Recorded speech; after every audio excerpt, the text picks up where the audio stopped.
বাংলাদেশ আজকে স্মরণকালের ইতিহাসে সবচেয়ে খারাপ একটি সময় অতিক্রম করছে।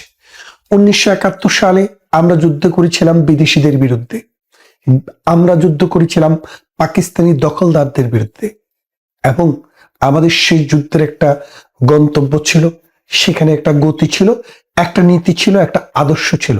সেই নীতি, আদর্শ, গতি এবং গন্তব্য দিয়ে আমরা 1971-এর 26শে মার্চ থেকে 16ই ডিসেম্বর পর্যন্ত যুদ্ধ করে একটি স্বাধীন দেশ তৈরি করেছিলাম।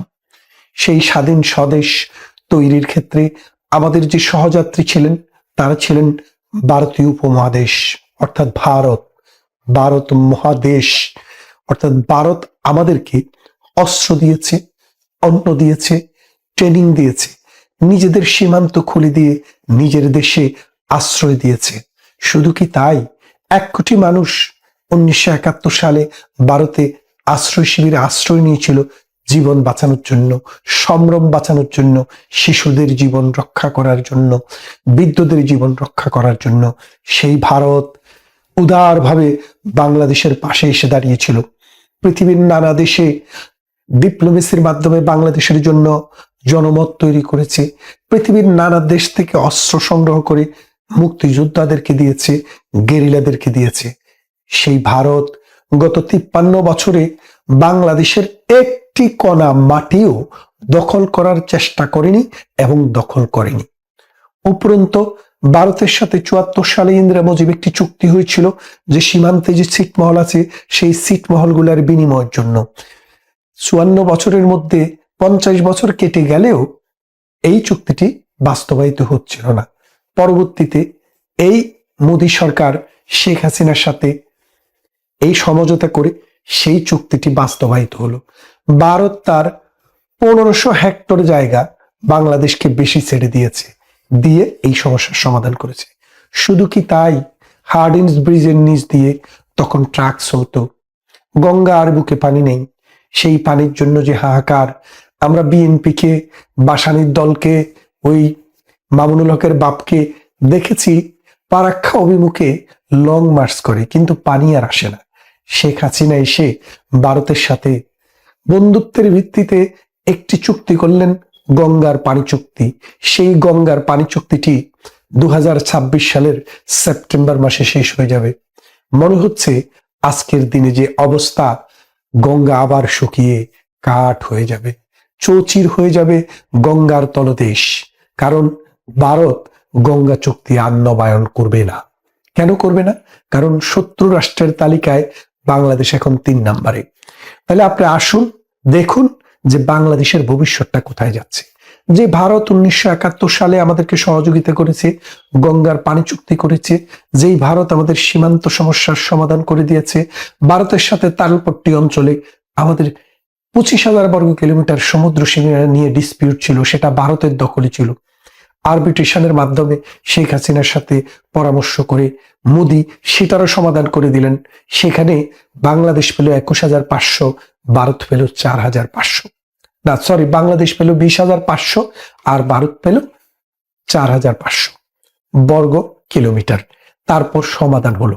আজকে প্রধানমন্ত্রী শেখ হাসিনার ভারতে আশ্রয় নেওয়ার পর, আওয়ামী লীগের সরকারের পরাজয় হওয়ার পর, মৌলবাদী সন্ত্রাস যখন বাংলাদেশটাকে দখল করলো, মৌলবাদের গডফাদার ডক্টর ইউনূস যখন বাংলাদেশের ক্ষমতায় বসলো, বাংলাদেশকে বিক্রি করার যে নীল নকশা নিয়ে ডক্টর ইউনূস বাংলাদেশে ঢুকলো, সেই নীল নকশা ধীরে ধীরে ধীরে ধীরে বাংলাদেশকে ঘায়েল করতে শুরু করলো।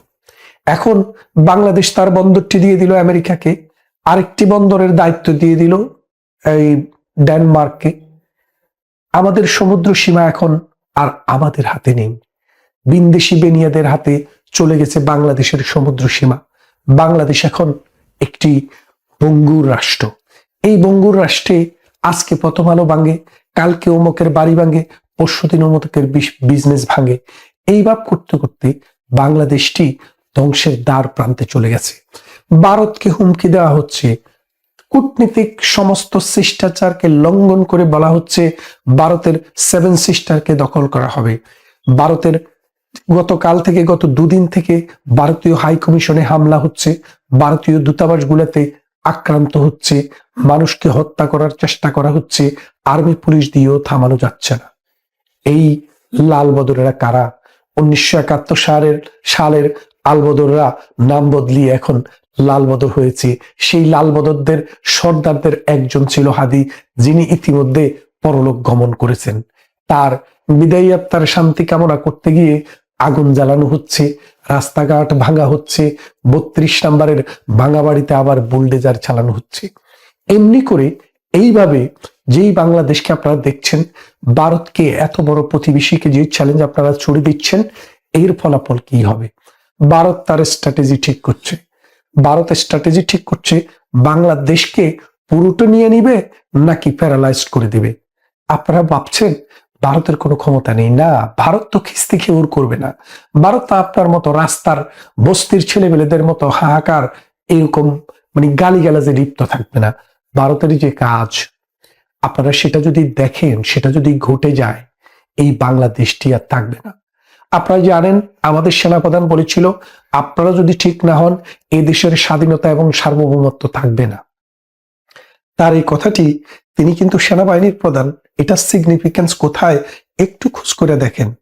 ভারত বাংলাদেশের চারপাশে তার সেনা উপস্থিতি 10 গুণ বাড়িয়ে দিয়েছে। যেই কোনো সময় ভারতীয় সেনারা তাদের প্রয়োজনীয় জায়গায় আঘাত হানতে পারে। আপনি কি করবেন? ভারত আক্রমণ করবেন? করেন, দেখি ভারত আক্রমণ করেন। আপনি ভারত আক্রমণ করতে পারবেন না।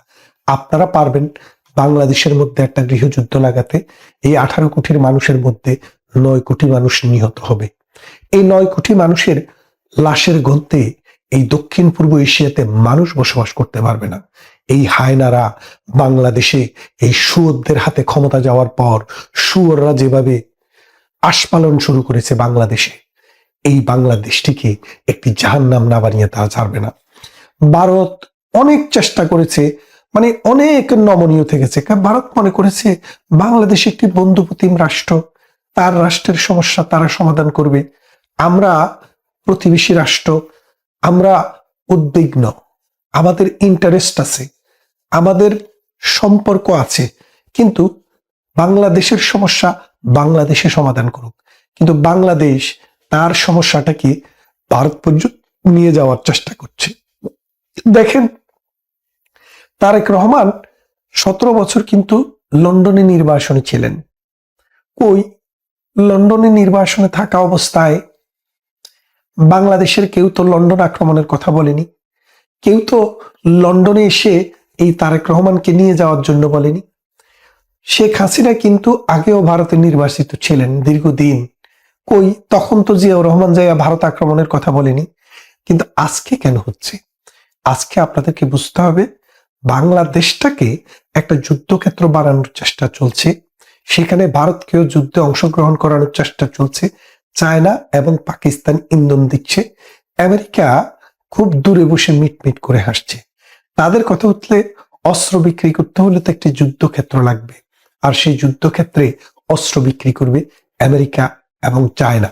আর আপনি যা উৎপাদন করবেন, যা পাবেন, বিদেশিদের কাছে খন্ড খন্ড রাষ্ট্র বিক্রি করবেন, সেখান থেকে যে টাকা পাবেন সেই টাকা দিয়ে অস্ত্র কিনে যুদ্ধ করবেন।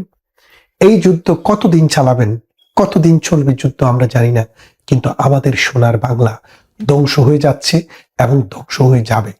এই ধ্বংসকে অনিবার্য করে যারা তুলছে তারা হচ্ছে মৌলবাদী শ্রেণীর মানুষ, হাদিদের মতো নর্দমার কীট। এই নর্দমার কীটেরা নিজেরাও মরবে, দেশটাকেও ধ্বংস করবে। হাদি মারা গেছে, হাদির সাথে তার বান্ধবীও মারা গেছে, আরো কতজন মারা যায় আমরা জানি না, কিন্তু এদের মৃত্যু, এদের রক্ত এ দেশে শান্তি বয়ে আনবে না। কারণ এইসব পশুদের রক্ত দেশকে পবিত্র করবে না, অপবিত্র করবে। এই অপবিত্র ভূমিতে আরো বেজন্মার জন্ম হবে, সেই বেজন্মারা এই দেশটাকে জাহান্নামের দিকে নিয়ে যাবে। ভারত আমাদের বড় প্রতিবেশী। আজকে যদি ভারত বাংলাদেশকে আক্রমণ করার চেষ্টা করে, বঙ্গোপসাগরের লোনা জলে জাপ দেওয়া ছাড়া বাংলাদেশের এই মৌলবাদী, এই ধর্মাশ্রয়ী সাম্প্রদায়িক জঙ্গিদের আর কোনো পথ খোলা থাকবে না। পাকিস্তান তাদেরকে নিতে হেলিকপ্টার পাঠাবে না, উড়োজাহাজ পাঠাবে না, কারণ ভারতের সীমারেখার উপর দিয়ে ভারত কোনো বিমানকে যেতে দেবে না তখন। আসুন, বাংলাদেশ আমাদের দেশ, 30 লক্ষ মানুষের জীবনের বিনিময়ে অর্জিত বাংলাদেশ, 2.5 লক্ষ নারীর সম্ভ্রমের বিনিময়ে অর্জিত বাংলাদেশ, 1 কোটি মানুষের দেশান্তরিত হওয়ার বিনিময়ে অর্জিত বাংলাদেশ, মুক্তিযোদ্ধাদের অক্লান্ত শ্রমের বিনিময়ে অর্জিত বাংলাদেশ। এর স্বাধীনতাকে আমরা রক্ষা করি, এই মানুষদের জীবনকে আমরা রক্ষা করি। আমরা যদি না জাগি মা, কেমনে সকাল হবে? তোমার ছেলে উঠলে বাগো, রাত পোয়াবে তবে। আপনারা জেগে উঠুন, যারা শান্তিপ্রিয় মানুষ, যারা কবিতা ভালোবাসেন, যারা সংস্কৃতিকে ভালোবাসেন, যারা মানবতা বোধকে ভালোবাসেন, যারা নিজেকে ভালোবাসেন, যারা তার রাষ্ট্রকে ভালোবাসেন, তারা যদি জেগে না উঠেন, তাহলে এই সন্ত্রাসী, এই মৌলবাদী, এই সাম্প্রদায়িক শক্তি আপনার দেশটাকে গিলে খেয়ে ফেলবে। দর্শক বন্ধুরা, ছোট্ট করে 2-1টি কথা বলতে চাই। অনেকে অনেক ধরনের কথা বলছেন। এখন আমি যে বিষয়টি শেয়ার করতে চাই সেটি হচ্ছে, বাংলাদেশে গত 2-1 দিনে যা কিছু ঘটেছে, এখনো যা ঘটছে, আগামীতে যা ঘটবে, সবগুলোই একটা পরিকল্পনার অংশ।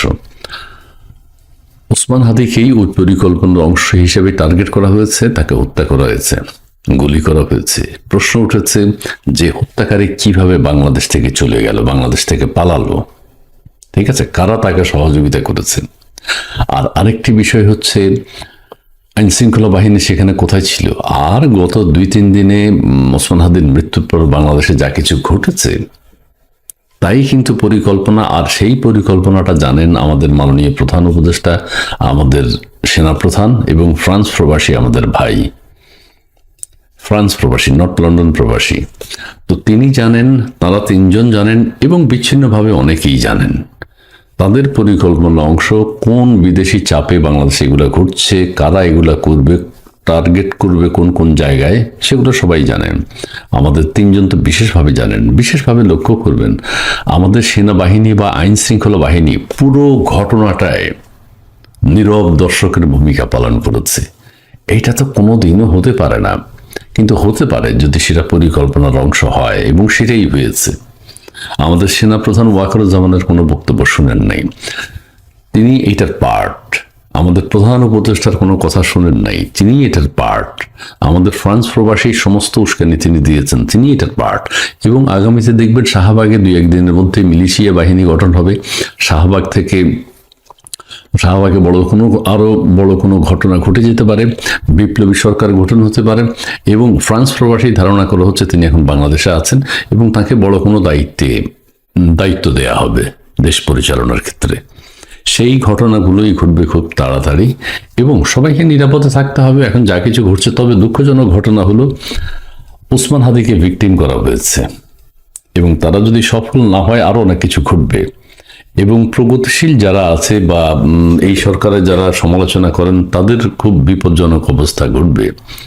এই শাহবাগেও কিছু ঘটতে পারে, শাহবাগ থেকে অনেক ঘোষণা আসতে পারে, উদীচী থেকে শুরু করে পত্রপত্রিকা থেকে শুরু করে কোনো কিছু জানমালের কোনো নিরাপত্তা নেই। এটাই আগ্রাসী সরকার। এই সরকারকে বাদ দিয়ে হয়তো আরো বড় ধরনের, আরো জটিল, আরো কঠোর একটা সরকার বাংলাদেশে আসতে পারে এবং সেটার সম্ভাবনা আছে। এবং তার মাস্টার মাইন্ড আমাদের general Wakeruzzaman, master mind doctor Yunus ক্ষমতায় থাকতে পারেন কিনা জানি না, কিন্তু ডক্টর ইউনূসও সবকিছু জানেন এবং জেনে শুনেই বিষ করেছি পান বলা হচ্ছে না, জেনে শুনেই কিন্তু তারা সবকিছু করছেন যে বাংলাদেশ এইভাবে ধ্বংস হবে। মানে কোনো এক সময় দাঁড়াতে পারে, আমরা আশাবাদী, কিন্তু বাংলাদেশের এখন যে ধ্বংসলীলা চলছে, এগুলো একটা বৃহৎ পরিকল্পনার অংশ।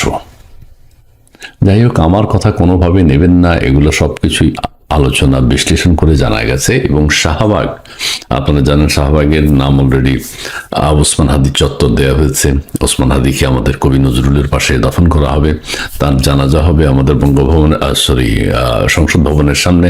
তা হোক, কিন্তু ওসমান হাদি ভিকটিম, ওসমান হাদির পরিবারকেও ভিকটিম করা হয়েছে। যত যাই কিছু হোক, ওসমান হাদি তো নেই। ওসমান হাদিতে এগুলো দেখে যেতে পারলাম না, বা তাকে ভিকটিম করেই, তাকে হত্যা করেই এই জিনিসগুলো করা হয়েছে, বাংলাদেশে হচ্ছে। কাজেই মিলিশিয়া বাহিনীও আমরা দেখতে পারি, বিপ্লবী সরকার আমরা দেখতে পারি, এবং বাংলাদেশে এটা যদি কেউ সবাই মেনে নেন তাহলে ঠিক আছে, আর যদি প্রোটেস্ট করেন কেউ, বাধা দেন কেউ, তাহলে এটা দীর্ঘমেয়াদী একটা সংঘাতের দিকে দেশ চলে যাচ্ছে। ঠিক আছে, যারা এটা মেনে নিতে পারবেন না তাদের সাথে মুখোমুখি সংঘর্ষের আশঙ্কা আছে। অনেকে বলেছেন গৃহযুদ্ধ কি হচ্ছে, হবে, গৃহযুদ্ধ তো চলছে। এই যুদ্ধ কোথায় গিয়ে শেষ হবে এখনো বলা যায় না। তবে সবাই যদি মনে করেন যে নিশ্চুপ আমরা যা কিছু ঘটুক আমরা মেনে নিলাম, তাহলে আমরা মানতে পারি, কিন্তু এই জিনিসটাকে আমাদের মেনে নিতে হবে।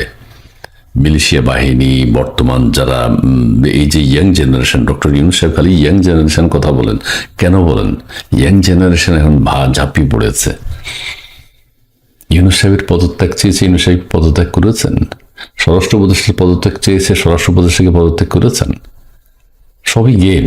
স্বরাষ্ট্র উপদেষ্টা যে 50 লক্ষ টাকা ঘোষণা করলেন, আসামি তো নাই 50 লক্ষ টাকা কাকে দেবে? 50 লক্ষ টাকার কোনো খরচ নেই। কাজেই বিচ্ছিন্নভাবে আমাদের উপদেষ্টারাও সবকিছু জানেন, দে আর হ্যাপি। আমাদের উপদেষ্টা মণ্ডলী খুশি, আমাদের প্রধান উপদেষ্টা খুশি আছেন, আমাদের সেনাপ্রধান খুশি আছেন, আমাদের ফ্রান্স প্রবাসী ভাই খুশি আছেন। তিনি যদি বাংলাদেশে আসেন, বাংলাদেশের ইয়াং জেনারেশন তাকে সাদরে গ্রহণ করে নেবে। বড় কোনো দায়িত্ব তাকে দেয়া হবে, দায়িত্বে তিনি আসীন হবেন। যাই হোক, আমার কথা আমি শেয়ার করলাম প্রিয় দর্শক। এতদিন যা বলেছি, যা বলছে অনেকে যে আশঙ্কাগুলো করা হয় সত্য। ঠিক আছে, সবকিছু যে সরাসরি হবে তা না, ঘুরিয়ে পেঁচিয়ে এখন বাংলাদেশে যে বিশৃঙ্খল অবস্থা সেটা তো দেখতে পাচ্ছেন। এই ভিডিওতে আমাদের দেশের একজন অসহায়, অনাথ, এতিম, নিঃস্ব, সহায় সম্বলহীন একজন মানুষ, তার সম্পর্কে 2-4টি কথা বলতে বাকরুদ্ধ হয়ে যাচ্ছি তার কথা ভাবতে। তিনি হচ্ছেন আমাদের মাননীয় প্রধান উপদেষ্টা। আমাদের 14 পুরুষের সৌভাগ্য যে এরকম একজন মানুষকে আমরা উপদেষ্টা হিসেবে পেয়েছি। এমন বিনয়ী, দেশের সাধারণ আয়ের, নিম্ন আয়ের মানুষটার কথা ভেবে তিনি তার পরিধেয় বস্ত্রের কথা যদি আমরা বলতে পারি। তিনি একটা পাঞ্জাবি পরেন, 100 থেকে 150 টাকার বেশি হবে না। এই 100 থেকে 150 টাকার পাঞ্জাবি একটা, মানে বাংলাদেশে যার আয় নেই সেও পড়তে পারে 200 টাকার পাঞ্জাবি। কিন্তু আমাদের প্রফেসর ডক্টর মোহাম্মদ ইউনূস 150-এর উপরে যান না, তিনি এর বেশি টাকার পাঞ্জাবি পরেন না, তার শরীরে চুলকায়, তিনি পড়তে পারেন না। মানুষের কথা ভাব, তার এই পাঞ্জাবির উপর একটা কোটি, কি সাধারণ মানের একটা কোটি তিনি পরেন। কোটিটার দাম 20-25 টাকার বেশি হবে না। এই কোটিটা তিনি রাষ্ট্র ক্ষমতায় থেকেও তিনি কোনো অপচয়ের মধ্যে যান না। তিনি দামি কোটিতে ইচ্ছা করলে পড়তে পারেন, তিনি ফ্রান্স থেকে আনতে পারেন, জার্মানি থেকে আনতে পারেন।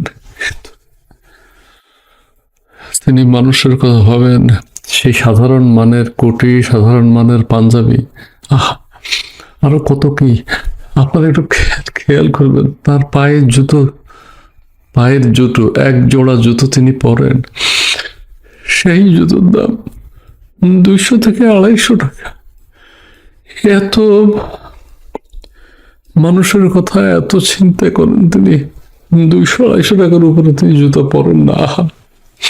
বাংলাদেশের রাস্তায় হাঁটতে তার কত কষ্ট, পায়ে কাঁটা বিঁধে যেতে পারে, পাথর লাগতে পারে, কিন্তু তিনি এর বেশি দামি জুতো তিনি পরবেন না। তিনি ইচ্ছা করলে স্বর্ণে মোড়ানো জুতো পরতে পারেন, কিন্তু সাধারণ মানুষের কথা ভাবেন। কখনো তার ভিতরে সেই জিনিসটি তৈরি হয় না। তার নিজের কোটি কোটি ডলার আছে, কিন্তু ওনার নিজের নামে নেই। উনি ফাউন্ডেশন করে নিজের খরচ সেই ফাউন্ডেশন থেকে চালান, এবং ফাউন্ডেশন করে রেখে দিয়েছেন, নিজের নামে রাখেন নেই, দিয়ে দিয়েছেন নিজের জন্য তিনি ফাউন্ডেশনকে দিয়ে দিয়েছেন। কত শত কোটি টাকা আছে, কিন্তু তিনি তিনি খরচ করেন না, মানুষের কথা ভাবেন দিন রাত, যে আমার এত টাকা থাকলে আমি সেটা দেখাবো কেন? সুইস ব্যাংকে টাকা থাকবে, ওনার দেশের ব্যাংকে ওনার টাকা নেই। ওনার ফ্রান্সে টাকা আছে, ব্যবসা আছে, আমেরিকায় ব্যবসা বাণিজ্য আছে, থাকতেই পারে, কিন্তু দেশে তো ওনার কিছু নেই, ওনার ঘর নেই, বাড়ি নেই, থাকার একটা জায়গা নেই, ব্যাংক ব্যালেন্স নেই, গাড়ি নেই, কত কি ওনার হতে পারত।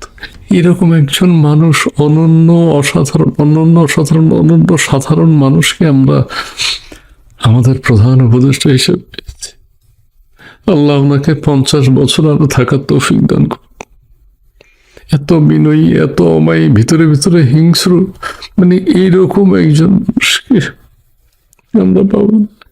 তার হিংস্রতা আমরা দেখছি, দেশকে তিনি তছনছ করছেন, ঠিক আছে, তারপর পুনর্গঠন করবেন, দেশ জাহান্নামে যাক, ঠিকই করছেন তিনি, তবুও তিনি দামি পাঞ্জাবি পরবেন, কোটি পরবেন না, ট্রাউজার পরবেন না, ভিতরে একটা গেঞ্জিও পরেন না তিনি, মানে পাঞ্জাবির ভিতরে যে একটা গেঞ্জি পরবেন।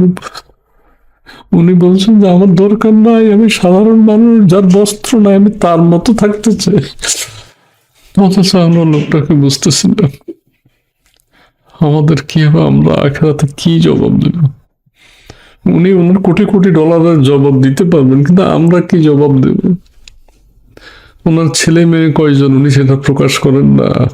জনগণ মনে কষ্ট পাবে যে না, আমরা এত সন্তান তো আছে। ওনার স্ত্রীকে ছেলে জাতি দেখান না উনি কিভাবে আছেন, উনি জাতিকে দেখাতে চান না।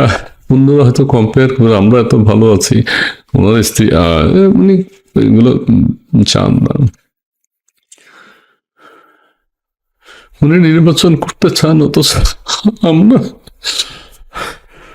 মহা উৎসব মুখর নির্বাচন, কত আশা ওনার, মানুষকে দিতে চান, খালি দিতে চান, কিন্তু আমরা নিতে পারছি না। আল্লাহ তুমি ইউনূস সাহেবের হায়াত বৃদ্ধি করে দাও আল্লাহ। এই মানুষটা এত নিবেদিত, জাতির উদ্দেশ্যে যখন তিনি ভাষণ দেন, কিন্তু ভাষণের একটা জিনিস তিনি মানেন না। স্মৃতিসৌধে যান, শহীদ মিনারে যান সম্মান জানাতে, তিনি ওই সাধারণ মানুষের কথা ভেবে, সাধারণ মানুষ ধাক্কাধাক্কি করছে, কষ্ট হচ্ছে তারা স্মৃতিসৌধে আসতে, তাদের কথা ভেবে তিনি 1-2 সেকেন্ডের বেশি দাঁড়ান না, আপনি ঘুরে যান। কিন্তু সেনাবাহিনী বুঝে না, সেনাবাহিনী আবার বলে না আপনি দাঁড়ান। আমরা তার গুরুত্ব দিচ্ছি না, তার মূল্যায়ন করছি না। তিনি গাড়িতে উঠতে চান না, কখনোই উঠতে চান না, কিন্তু এই প্রোটোকল খানাকে ঠেলে উঠায় ওনার। ফ্রান্স থেকে বলে উনি নাকি ডায়াপার পরেন, ডায়াপার কেনার টাকা ওনার নাই। উনি সেটা কেউ যদি ওনাকে গিফট করে, এই ভদ্রলোক জাতির কথা ভেবে খাওয়া দাওয়া করেন না ঠিক মতো, তাহলে কি খান কি? ওনার দেখাশোনার কেউ নাই। ওনার আমার মা বাবা তো নাই, মা বাবা থাকলে কত যত্ন করে ছেলেটাকে, যেটি এত কষ্ট করতেছি সেটা 2 নালা 2 মুঠো মুখে তুলে দিত। জাতি হিসাবে আমরা ব্যর্থ, আমরা পাচ্ছি না। এই মানুষটার হিংস্রতাকে আমরা মূল্যায়ন করি নাই। তিনি এত সুন্দর হিংস্রতা দেখাচ্ছেন, দেশ তছনছ করে দিচ্ছেন, কত ভালোবাসা দেখ।